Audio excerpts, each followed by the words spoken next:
sempre achei difícil entender como duas vidas podem se tornar apenas uma. Mas quando eu te encontrei, eu te amei, e um milagre aconteceu. E então eu entendi que Deus tem sempre um plano para nós. É preciso paciência e ouvir sua voz. O que será que meu Deus pensava quando criou você?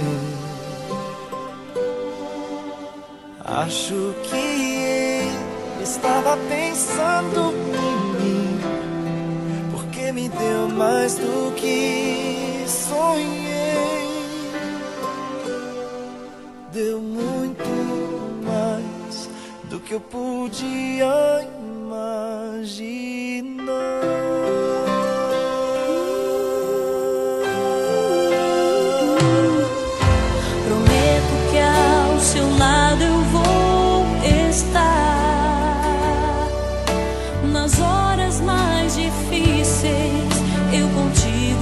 Chorar, e onde quer que a vida te levar, o meu coração vai junto, para sempre vou te amar. E Deus já tem um plano para nós. É preciso paciência e ouvir sua voz. Será que meu Deus pensava quando criou você? Acho que ele estava pensando em mim, porque me deu mais do que sonhei.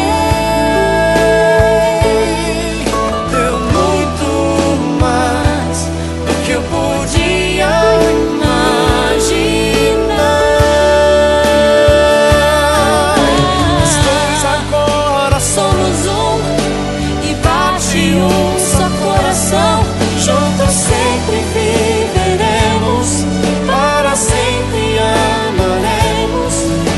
E assim eu posso perceber, não sou nada sem você.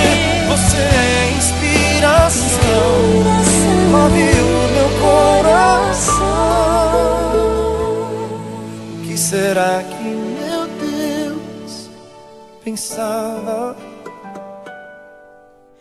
quando criou você?